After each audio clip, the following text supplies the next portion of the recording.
好，頭先講到邊度咧？係原來咁長㗎！係啊，哇！講到去雀仔受咗傷，雀仔話：我隻翅膀受咗傷啊，我好需要有人嚟幫我啊！愛你明白咗，佢走到去湖嘅中間，執起代表老人同埋小鳥嘅樹葉，輕輕咁樣將佢哋放喺湖心嘅水晶旁邊。瞬間，水晶發出耀眼嘅光芒，愛你感覺到內心充滿溫暖同埋智慧。第4章。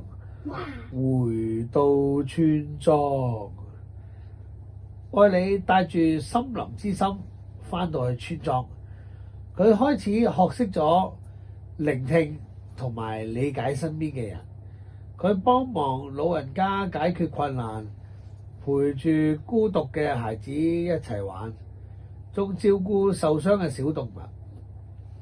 村裏面嘅人都非常感謝愛你，佢用行動話俾大家聽，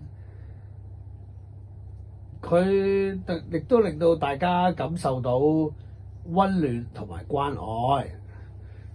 呢個故事完㗎啦。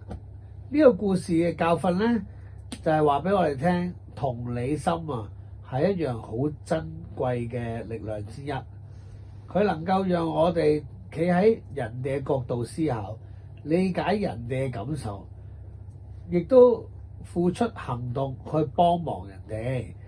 只要擁有同理心咧，世界咧就會變得更加溫暖㗎啦。